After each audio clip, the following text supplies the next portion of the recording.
आपका पैसा, आपकी ताकत, आपका पैसा, आपकी ताकत। हाँ तो मामा जी बताइए, क्या सवाल है आपके? भाई मेरे सवाल तो एकदम साधारण से हैं। सबसे पहला तो ये कि ये जो तुम कब से निवेश निवेश की रट लगाए हुए हो, तो ये निवेश आखिर होता क्या है और क्या मैं भी निवेश कर सकता हूँ क्या? लो, इतनी सी बात। मामा जी आप तो पहले से ही निवेश कर चुके हैं। हैं? ऐसा क्या? और क्या, आपने अपनी दुकान खोली है ना, जहाँ से हर महीने आपकी कमाई होती है। ये एक तरह का निवेश ही तो है। और मैंने तो सुना है दिवाली पर आपने मामी जी को चांदी की पायल भी दिलवाई थी।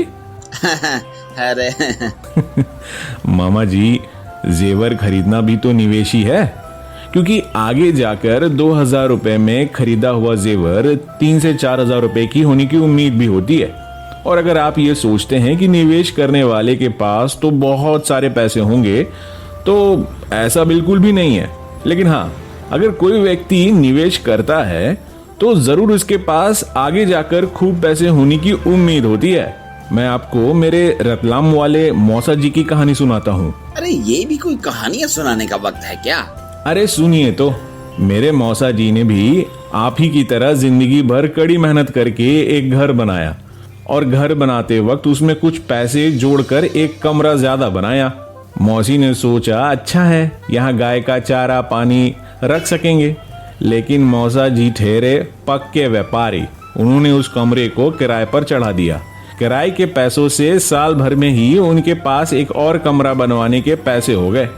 और ऐसे ही करते करते आज 5 साल बाद मौसा जी का रतलाम में काफी जाना माना पीजी यानी हॉस्टल है। और तो और मौसा जी अब तो कुछ काम भी नहीं करते। बुढ़ापे में एक सही निर्णय से कमाए हुए पैसों से चैन की जिंदगी जी रहे हैं वो। मतलब बेटा आकाश, तुम्हारे मौसा जी ने एक कमरा ज्यादा बनाया और वो भी एक तरह का निवेश है। वाह, ऐसा तो मैंने सोचा ही नहीं था। तब आप सोचिए मामा जी। अच्छा, जरूरी नहीं है कि निवेश करने के लिए जेवर खरीदना, अपना व्यापार शुरू करना या मकान में ज्यादा कमरे बनाना ही जरूरी है। जी नहीं, आप चाहें तो एफडी यानी फिक्स डिपॉजिट भी खोल सकते हैं, या आपका बेटा सोनू चाहे तो पीपीएफ अकाउंट खुलवा सकता है।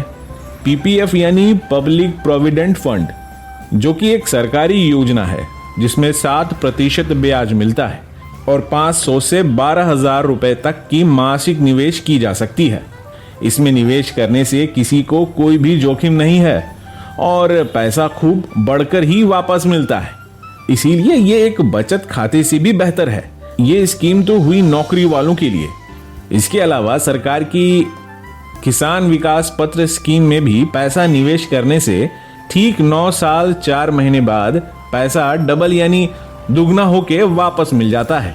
वाह काश, इन योजना के बारे में और अधिक जानकारी क्या बैंक में मिलेगी?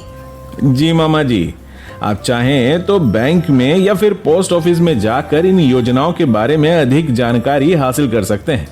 वहां आपको सरकार की और भी दूसरी योजनाओं जैसे राष्ट्रीय पेंशन योजना के बारे में जानकारी मिलेगी। आकाश, क्या कुछ और भी है जो हमें पता होना चाहिए?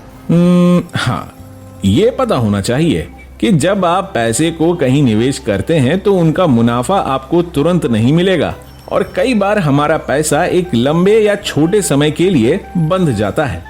यानी किसी आपातकालीन स्थिति में आप शायद उस पैसे का इस्तेमाल ना कर सकें।